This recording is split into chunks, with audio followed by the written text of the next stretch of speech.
ابلیس کا نام حارث ہے، اگرچہ وہ فرشتہ نہیں تھا۔ قرآن میں ہے کہ ابلیس جن تھا، لیکن کروبیوں اور فرشتوں کے درمیان کثرت سے عبادت میں مشغول رہنے کی وجہ سے وہ خدا کے ممتاز عبادت گزاروں میں سے قرار پایا۔ حضرت امیر المومنین علی علیہ السلام کا فرمان ہے، ابلیس نے 6000 سال خدا کی عبادت کی ہے، البتہ یہ معلوم نہیں ہے کہ وہ سال دنیا کے ہیں یا آخرت کے، لیکن ایک لمحہ کے تکبر نے اس کی ساری عبادت غارت کر دی۔ تمام فرشتوں نے فوراً حکم خدا پر عمل کیا، لیکن ابلیس نے تکبر کی وجہ سے سجدہ کرنے سے انکار کیا اور کافرین کی صف میں شامل ہو گیا۔ سورہ بقرہ کی آیت نمبر 34 کے مطابق ابلیس اس نافرمانی کی وجہ سے 3 مخالفتوں کا مرتکب ہوا ہے: عملی مخالفت، اخلاقی مخالفت، عقیدتی مخالفت۔ اس نے تکبر آمیز مکالمہ کرتے ہوئے عدل الہی کا انکار کیا تو کانا من الکافرین، کافروں میں سے ہو گیا۔ خداوند قدوس نے ابلیس کو خطاب کرتے ہوئے فرمایا، اے ابلیس، کون سی چیز آڑے آئی ہے کہ تو نے اپنی مخلوق کو سجدہ کرنے سے انکار کیا جسے میں نے اپنی قدرت سے خلق کیا؟ ابلیس نے خدا کو جواب دیتے ہوئے نہ صرف یہ کہ معذرت نہ کی، بلکہ اپنے اور حضرت آدم کے وجود کے درمیان غلط قسم کا مقایسہ اور تقابل کرتے ہوئے کہا، میں آدم سے بہتر ہوں، مجھے تو نے آگ سے پیدا کیا ہے، لیکن آدم کو مٹی سے خلق کیا ہے اور مٹی پر آگ کو برتری اور فضیلت حاصل ہے۔ ابلیس کا تکبر کرنا اور اپنے آپ کو برتر سمجھنا اس بات کا موجب بنا کہ اللہ نے اسے حکم دیا، بس تو یہاں سے نکل جا، تو مردود ہے اور یقیناً تیرے اوپر قیامت کے دن تک میری لعنت ہے۔ سورۃ صاد۔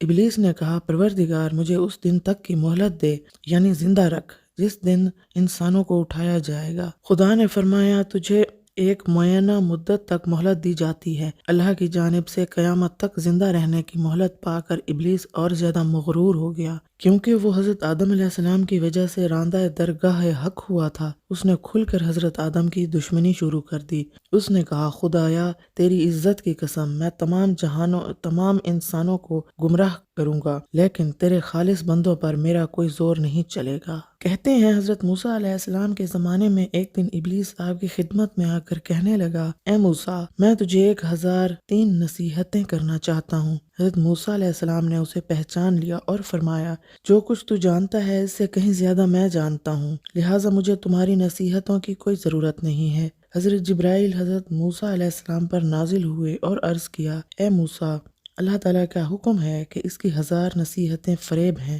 لیکن 3 نصیحتیں سن لو۔ حضرت موسیٰ نے ابلیس سے کہا، 1003 میں سے صرف 3 نصیحتیں کرو۔ ابلیس نے کہا، جب بھی کوئی نیک کام کرنے کا ارادہ کرو تو اسے انجام دینے میں جلدی کرو، ورنہ میں تجھے پشیمان کروں گا۔ اگر کسی نامحرم عورت کے پاس تنہا ہو تو مجھ سے غافل مت رہنا، ورنہ میں تمہیں منافی عفت عمل میں آمادہ کر لوں گا۔ جب کبھی غضبناک ہو جاؤ تو فوراً اپنی جگہ تبدیل کرو، ورنہ فتنے کا موجب بنوں گا۔ شیطان نے کہا، اب میں تمہیں 3 نصیحتیں کر چکا ہوں، ان کے عوض میں میرا تمہارے اوپر حق ہے کہ خداوند متعال سے سوال کرو کہ مجھے معاف کر دے۔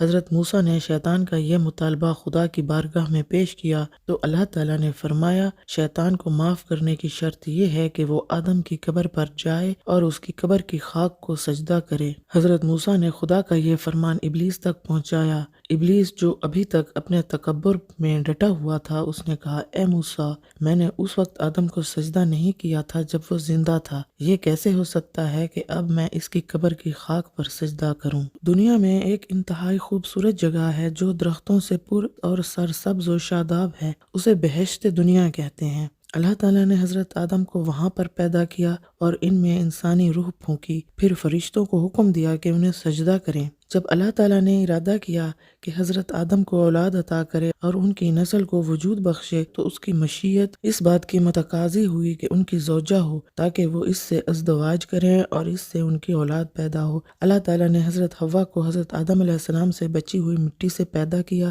اس بنا پر جناب حوا کی خلقت حضرت آدم علیہ السلام کے بعد ہوئی۔ عمرو بن ابی مقدام کہتے ہیں، میں نے حضرت امام محمد باقر علیہ السلام سے پوچھا، اللہ تعالیٰ نے جناب حوا کو کس چیز سے خلق فرمایا ہے؟ حضرت امام باقر علیہ السلام نے فرمایا، اس بارے میں عام لوگ کیا کہتے ہیں؟ میں نے عرض کیا، لوگ تو یہ کہتے ہیں کہ اللہ تعالیٰ نے حضرت حوا کو حضرت آدم کی ایک پسلی سے خلق کیا ہے۔ آپ نے فرمایا، لوگ غلط کہتے ہیں۔ میں نے کہا اے فرزند رسول، آپ پر قربان جاؤں، پھر اللہ تعالیٰ نے جناب حوا کو کس چیز سے خلق کیا ہے؟ حضرت امام باقر علیہ السلام نے فرمایا میرے پدر گرامی نے اپنے آبا سے اور انہوں نے رسول خدا سے نقل کیا ہے کہ آپ نے فرمایا خداوند متعال نے کچھ مقدار خاک لے کر اسے اپنے دست قدرت سے مخلوط کیا اور اس سے حضرت آدم کو خلق کیا، پھر اس سے جو مٹی بچ گئی اس سے حضرت حوا کو پیدا کیا۔ اس طرح سے حضرت آدم علیہ السلام کی تنہائی ختم ہوئی اور حضرت حوا سے مانوس ہوئے، جیسے کہ حضرت امام جعفر صادق علیہ السلام فرماتے ہیں اس وجہ سے عورتوں کو نساء کہتے ہیں کیونکہ اس لفظ کی اصل انس ہے۔ حضرت آدم علیہ السلام کے لیے جناب حوا کے سوا اور کوئی نہ تھا جس سے وہ مانوس ہوتے۔ مرد اور عورت کی جڑ ایک ہی چیز ہے، دونوں انسان اور ایک دوسرے کی تکمیل کا سبب ہیں اور زندگی میں آرام اور سکون دونوں کے باہم ہونے کی وجہ سے پیدا ہوتا ہے۔